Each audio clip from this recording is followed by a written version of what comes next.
तो फिल्म की शुरुआत होती है शंकर से। दरअसल में शंकर को इंडिया की बॉर्डर पर एक एरोप्लेन दिखाई दिया है जो कि चाइना का है और ये लोग कुछ बड़ा प्लान कर रहे हैं। ये देखकर शंकर जो है वह बिना सोचे समझे आगे बढ़ता है और बिना कोई परमिशन लिए उन लोगों के पास भी पहुंच जाता है। लेकिन शंकर जो कर रहा था वो सब कुछ प्रोटोकॉल के खिलाफ था। लेकिन शंकर यहाँ अपने मिशन में कामयाब हुआ था, क्योंकि उन लोगों ने जब शंकर को देखा तो वह डर गए थे और वहां से वापस निकल गए थे। हालांकि हालात बहुत बिगड़े हुए हैं, लेकिन इस हालात में भी वो लोग शंकर का साथ नहीं ले सकते। इसलिए वो लोग काउंसलिंग का इंतजाम करते हैं और डिसिप्लिन कमेटी से जब तक उसे साइन नहीं मिल जाता तब तक शंकर एजेंट से पूरी तरह से दूर रहेगा। दूसरी तरफ हमें मुक्ति नाम की लड़की को दिखाया जाता है जो कि प्रेग्नेंट है। इसके बावजूद वह बहुत ज़्यादा ड्रिंक और सिगरेट वगैरह पीती रहती है। हमें ये भी मालूम चलता है कि मुक्ति काउंसलिंग कमेटी की हेड भी है और हाल ही में उसके पास शंकर का केस आता है।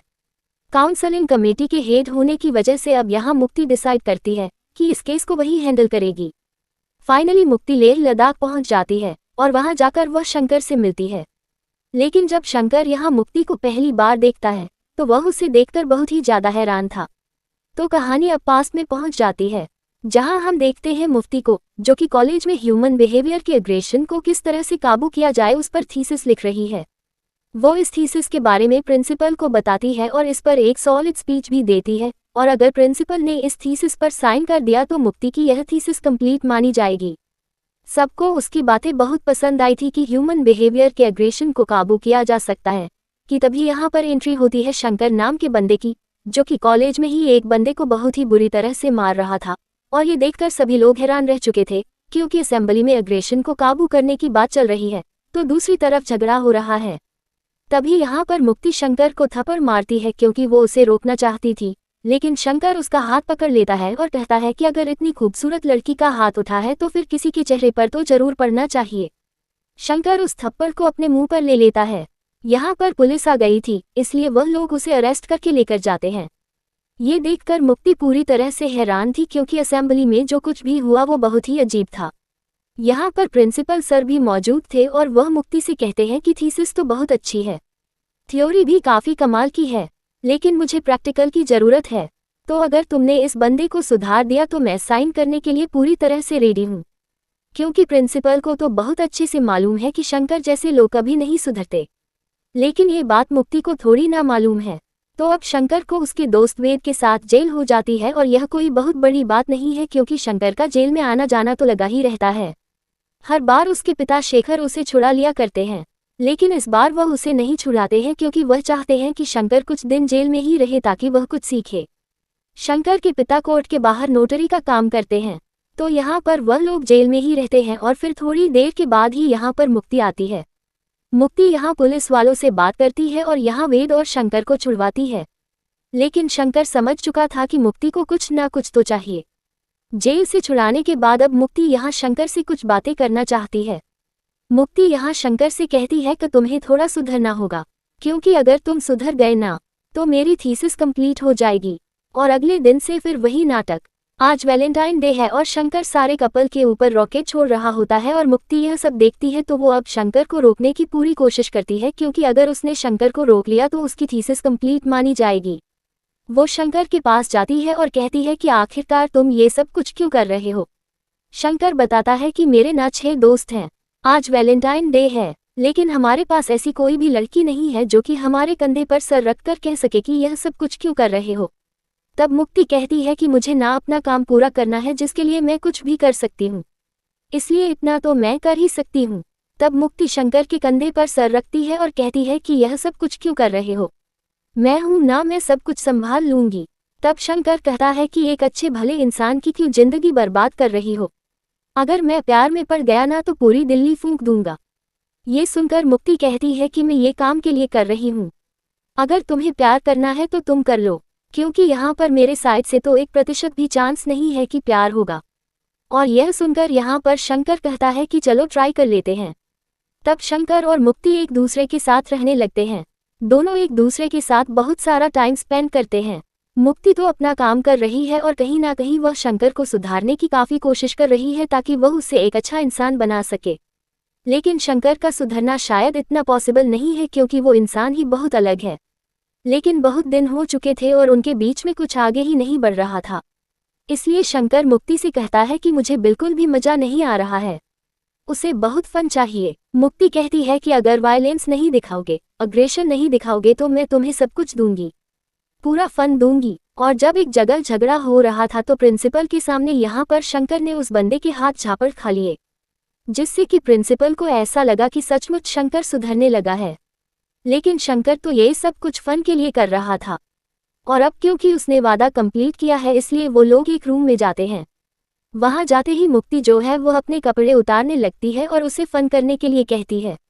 लेकिन जब वो दोनों कमरे में थे तो शंकर बहुत डर जाता है, उसे घबराहट होने लगती है। तब भी वह मुक्ति के पास गया और उससे कहा कि तुमने तो अपने काम के चक्कर में सारे कपड़े उतार लिए, लेकिन मैं प्यार में अपने कपड़े कैसे उतारूं? इतना बोलकर वो यहाँ से चला जाता है। कहीं ना कहीं मुक्ति भी उससे इम्प्रेस होने लगी थी। अब कुछ दिनों के बाद जब वह मिली तो शंकर मुक्ति से कहता है कि उसकी माँ का नाम कावेरी था। वह जब 10 साल का था और स्कूल से वापस लौट रहा था तो उसकी माँ जलती आग में से एक बच्चे को बचाने की कोशिश कर रही थी, लेकिन उसी आग में उसकी माँ जो है वह जलकर मारी गई। मेरे पिता ने और मैंने उन्हें बचाने की काफ़ी कोशिश की, लेकिन हम उन्हें नहीं बचा पाए। तब से ही मेरे शरीर का हर एक अंग जलता है और मैं गुस्सा करता हूँ, लेकिन जब तुम छूती हो ना तो मैं ठंडा पड़ जाता हूँ। जब तक तुम मेरे साथ रहोगी मैं तुम्हारे साथ कंट्रोल में रहूँगा। और यहाँ पर शंकर उसे बता देता है कि मैं तुमसे बहुत ज़्यादा प्यार करने लगा हूँ। कि तभी पीछे से एक बंदा आवाज़ देता है जिसका नाम अबीर होता है, और फिर उसे देखते हुए मुक्ति शंकर का साथ छोड़कर उसकी तरफ दौड़ी हुई चली जाती है और उसे गले लगा लेती है। और शंकर यह सब कुछ दूर से देख रहा था। वो देखकर समझ गया था कि कहीं ना कहीं ये दोनों एक दूसरे को पसंद करते हैं, जिस वजह से वह अब बहुत सारी शराब पी लेता है। और अब उसके दोस्त के द्वारा शंकर को मालूम चलता है कि मुक्ति और अबीर जो है वह बहुत अच्छी दोस्त हैं और उनके पेरेंट्स भी बहुत ही अच्छे दोस्त थे और वह चाहते हैं कि इन दोनों की शादी हो जाए। यह बातें जब शंकर को मालूम चली तो वह पूरी तरह से बौखला जाता है। गुस्से से लाल पीला होने के बाद जब उसे मालूम चलता है कि मुक्ति और अबीर जो है वह एक बार में गए हैं तो शंकर तुरंत उस बार में पहुंच जाता है जहां पर कि मुक्ति और अबीर बैठे हुए थे। उस समय मुक्ति और अबीर शंकर की ही बातें कर रहे थे कि मैंने हाल ही में अपनी थीसिस को कंप्लीट किया है और उसमें मैंने शंकर नाम के बंदे की मदद ली है। मैंने उसे पूरी तरह से बदल कर रख दिया और आगे भी वो बहुत बदलेगा। लेकिन मुक्ति को नहीं पता है कि यहाँ एक सैलाब आने वाला है। शंकर यहाँ पर एक पेट्रोल की बोतल लेकर आता है, वह अबीर के ऊपर डालता है और खुद के ऊपर भी डालता है।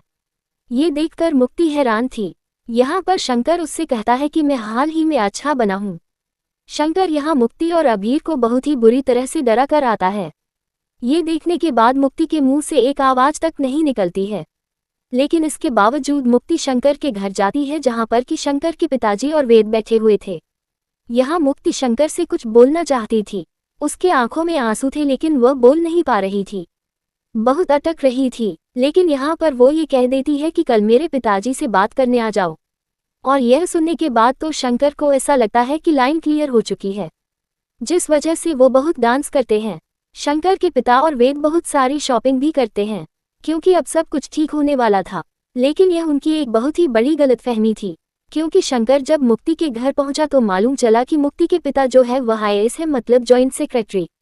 और यहाँ पर जब उनसे मुलाकात होती है तो मुक्ति के पिता ने शंकर की औकात बता दी। मुक्ति के पिता ने शंकर से कहा कि तुम कमाते कितने हो? तुम्हारे पिता के बारे में भी हमें बहुत अच्छे से मालूम है कि वह नौकरी किया करते हैं। तू हमारे बिल्कुल भी लायक नहीं है। तू मुक्ति से प्यार करता है, लेकिन शादी तो बराबरी वालों में होती है। मैं यहाँ तक पहुँचा हूँ UPSC को क्लियर करने के बाद। अगर तुझे भी यहाँ तक पहुँचना है, मुक्ति से शादी करनी है, तो तुझे भी UPSC क्लियर करना होगा। आज शंकर UPSC की पढ़ाई करने के लिए निकल पड़ता है। सबसे पहले शंकर जाता है अपने पिता के पास और उन्हें बताता है कि वो UPSC की पढ़ाई करने वाला है। तब शंकर के पिता शंकर से UPSC का फुल फॉर्म पूछ लेते हैं। शंकर बताता है उत्तर प्रदेश सेकेंडरी कॉलेज। ये सुनकर शंकर के पिता हैरान थे। वह कहते हैं कि रहने दे, तू यह मत कर। लेकिन शंकर प्यार में कुछ भी कर सकता है। वह पहला अटेम्प्ट देता है जिसमें वह बहुत ही बुरी तरह से फेल होता है। दूसरी बार उसने बहुत ही अच्छी मेहनत की, लेकिन इस बार भी वह फेल हो चुका था। पर तीसरी बार उसने मेहनत के साथ साथ स्मार्ट तरीके से स्टडी की, जिस वजह से वह पास हो गया था। ये देखने के बाद तो वह तुरंत ही अपने पिता के पास गया और उनके सामने वह बहुत डांस करता है। अब क्योंकि उसने चैलेंज को कंप्लीट कर लिया था, अब उसे तो अपनी मुक्ति के पास जाना है और उससे शादी करनी है। इसलिए वो बहुत तैयार होकर तुरंत ही पहुंच जाते हैं मुक्ति के घर पर। लेकिन उसने जो सोचा था वैसा माहौल बिल्कुल भी नहीं था, क्योंकि मुक्ति तो किसी और को पसंद करने लगी थी और आज वह जसमीत नाम के बंदे का अनाउंसमेंट करती है कि वह यूएसए गई थी और वहां उसने जसमीत को पसंद किया था। शंकर ने मुक्ति के आंखों के सामने उसके पास कॉल भी किया था, लेकिन मुक्ति ने वो कॉल रिसीव नहीं किया। फिर शंकर यहाँ शादी के अनाउंसमेंट की ऐसी तैसी कर देता है और पूरे फंक्शन में आग लगा देता है। ये देखकर मुक्ति बहुत ही डर जाती है। शंकर उससे कहता है कि मैंने तुमसे कहा था कि सीधे साधे इंसान को मत बिगड़ो, अगर मैं प्यार में पड़ गया तो पूरी दिल्ली फूंक दूंगा। मुक्ति का वो बंदा जसमीत दूर से खड़ा होकर देख रहा था, वह कुछ भी नहीं कर पाया। जिसके बाद मुक्ति शंकर को छत पर लेकर जाती है। वह उससे समझाती है, पर शंकर कहता है कि तेरे प्यार के चक्कर में ही मैंने यूपीएससी क्लियर किया है। लेकिन मुक्ति उससे कहती है कि तूने प्री क्लियर कर लिया है, मेंस और इंटरव्यू बचा है, थोड़ी सी मेहनत कर लेगा तो तू कुछ बन जाएगा। अगर तेरी पुलिस कंप्लेंट हो जाती है उसके बाद तू कुछ भी नहीं कर पाएगा। यहाँ पर शंकर उससे कहता है कि मुझे किसी से कोई मतलब भी नहीं है, मुझे यूपीएससी से भी कोई मतलब नहीं है, मुझे सिर्फ और सिर्फ तुझसे मतलब है। लेकिन मुक्ति को कुछ फर्क ही नहीं पड़ रहा था। मुक्ति यहाँ शंकर से साफ साफ कह देती है कि वह उससे प्यार नहीं करती। ये सुनने के बाद शंकर हैरान था, वह परेशान हो चुका था और यहाँ से चुपचाप जाने लगता है। बाहर बहुत सारी पुलिस खड़ी हुई थी जो कि शंकर का आने का इंतजार ही कर रहे थे। जैसे ही शंकर वहां पहुंचा तो उन लोगों ने शंकर को बहुत ही बुरी तरह से पीटा और उसे अपने साथ लेकर चले गए। लेकिन जो कुछ भी हुआ उसे देखते हुए मुक्ति को बहुत बुरा लग रहा था। दूसरी तरफ हम देखते हैं कि शंकर के पिताजी मुक्ति के पिताजी के पास जाते हैं। वो इनके पैरों में गिरते हैं और शंकर को जेल से रिहा करने की बात कहते हैं। लेकिन मुक्ति के पिता नहीं मान रहे थे, वह यहाँ के हर एक इंसान के पैर में झुककर माफी मांगने के लिए कहते हैं। शंकर के पिता ये भी करने के लिए मान जाते हैं और सबके पैरों में माफी मांगते हैं। जिसके बाद शंकर को छोड़ दिया जाता है और फिर शंकर के पिता शंकर को अपने साथ ले जाने लगते हैं। शंकर की हालत बहुत बुरी थी क्योंकि पुलिस वालों ने उसे बहुत ही बुरी तरह से पीटा था। जब वह यहाँ से जा रहे थे तो शंकर के पिता कहते हैं कि जब तू छोटा था तब तुझे एरोप्लेन में बैठने का बहुत शौक था, तुझे रफ्तार पसंद थी। मैंने भी सोचा था कि मैं किसी दिन तुझे एरोप्लेन में जरूर बिठा लूंगा। जब इतनी सारी बातें शंकर के पिता उससे कह रहे थे कि तभी अचानक से उनका बीच रास्ते में एक्सीडेंट हो जाता है, जिस वजह से शंकर के पिता को बहुत ही गहरी चोट लग जाती है और वो यहीं पर मारे जाते हैं। ये देखकर शंकर पूरी तरह से टूट जाता है। वो अपने पिता को घाट ले जाता है जहां वो उनका अंतिम संस्कार कराता है। जिसके बाद अगले ही दिन हम देखते हैं कि शंकर जो है वह मुक्ति के घर पहुंच जाता है जहां मुक्ति की हल्दी चल रही थी। सभी के सामने जब वो पहुंचा तो उसके हाथ में एक छोटी सी कैन थी। सभी को ऐसा लग रहा था कि इस कैन में जरूर एसिड होगा, लेकिन जब वह शंकर ने वो उसके ऊपर डाला तो वह एक पानी था और यहाँ शंकर उससे कहता है कि तू एक नई जिंदगी शुरू करने जा रही है, पुराने पाप तो धोती जा। वह बताता है कि अपने पिता का अंतिम संस्कार करने के लिए गया था तो वह वहां से गंगाजल लेकर आया है और इसी से वह तेरे पाप धोना चाहता है। इसी के साथ वह उसे एक बद्दुआ भी देता है कि शंकर करे कि तेरा एक बेटा हो ताकि तुझे भी तो मालूम चले कि जो आशिकी में मर जाते हैं वह भी किसी के बेटे होते हैं। इतना बोलने के बाद शंकर यहाँ से चला जाता है और फिर उसे वह कभी नहीं दिखाई दिया। एक बार तो शंकर ने खुद को गोली मारने की भी कोशिश की। जब वह खुद को गोली मारने वाला था कि तभी आसमान में एक एरोप्लेन जाते हुए दिखाई दिया और उसी को देखकर उसे अपना आगे का रास्ता दिखाई दिया। वह एयरफोर्स की तैयारी करने लगा और एकेडमी में उसने खूब मेहनत की। वो अपने अंदर की आग और अपने अग्रेशन को बिल्कुल सही जगह इस्तेमाल कर रहा था। जिसके बाद कहानी जो है वह प्रेजेंट में आ जाती है जहां मुक्ति जो है वह शंकर से मिलती है। शंकर को यहाँ मुक्ति का साइन चाहिए क्योंकि वह काउंसलिंग कमेटी की हेड है, लेकिन मुक्ति अपना साइन उसे नहीं दे सकती है क्योंकि उसे मालूम है कि अगर मैंने साइन दे दिया तो ये बंदा मारा जाएगा। तभी यहाँ पर एक ब्लास्ट होता है, लेकिन इस ब्लास्ट में मुक्ति को कुछ नहीं होता है क्योंकि शंकर ने उसे बचा लिया था। पर हमें यहाँ पर एक फ्लैशबैक का सीन दिखाया जाता है जब मुक्ति की शादी हो रही थी। उसके दिमाग में बस सिर्फ और सिर्फ शंकर चलने लगा था। वह जसमीत से कहती है कि वह ये शादी करना तो चाहती है लेकिन हर जगह उसे शंकर दिखाई दे रहा है और 7 फेरे के वक्त वो यहाँ से चली जाती है और फिर तो उसने हर जगह शंकर को ढूंढने की काफ़ी कोशिश की, लेकिन शंकर उसे कहीं नहीं दिखाई पड़ा। फिर वो पूरी तरह से कबीर सिंह बन जाती है। हमेशा शराब पीती रहती है, सिगरेट पीती है। वह बहुत ही ज्यादा बिगड़ चुकी थी, लेकिन शंकर उसे कहीं नहीं मिला। उसने उसे खोजने की बहुत कोशिश की थी। अब प्रेजेंट में हालत काफी ज्यादा बिगड़ने लगते हैं। मुक्ति यहाँ पर शंकर को सब कुछ बता देती है कि आखिरकार पास्ट में हुआ क्या है, उसकी शादी किस तरह से टूट गई थी और फिर बन गई थी। उसने शंकर को ढूंढने की काफी कोशिश की, लेकिन शंकर नहीं मिला। इसके बाद उसने जसमीत से शादी की, क्योंकि उसे तो सिर्फ बेटा चाहिए था और उसके पिता को शादी करवानी थी। लेकिन तेरे चले जाने के बाद उसकी हालत बहुत ही ज्यादा बिगड़ने लगी। उसने अपने आप पर बिल्कुल भी ध्यान नहीं दिया और उसके लीवर में अब सिरोसिस है, हर जगह से खून निकलता है। उसके बचने के चांसेस बिल्कुल भी नहीं है। इसलिए मैं चाहती हूँ कि जो मेरे पेट से लड़का आने वाला है उस बच्चे का ख्याल तू रखे। शंकर कहता है कि महादेव की कसम तेरा बच्चा अकेला नहीं पलेगा, तू बस साइन कर, सब कुछ ठीक कर दूंगा। और फिर मुक्ति साइन कर देती है और शंकर जो है वह तेजस लेकर निकल पड़ता है। वह बहुत सारे एनिमी को बहुत ही बुरी तरह से मार गिराता है और बिना डरे आगे बढ़ता जाता है। जाते जाते शंकर ने मुक्ति से ये भी कहा था कि अगर मैं नहीं लौटा तो इसका बाप लौटेगा और मैं लौट कर जरूर आऊंगा। अब यहाँ एक आखिरी शिप बची थी और इस आखिरी शिप को शंकर को उड़ाना था, लेकिन इसके बदले में उसकी खुद की जान जाने एकदम तय थी। वह यहाँ पर जसमीत की जान बचा लेता है और खुद की जान दे देता है। आखिर में हम देखते हैं कि शंकर और मुक्ति दोनों ही मारे जाते हैं। उनका प्यार एक बार फिर से अधूरा रह चुका था और वहाँ बनारस में पंडित जो है वह यहाँ पर इनका अंतिम संस्कार कर देता है। और इसी के साथ यह फिल्म यहीं पर समाप्त हो जाती है।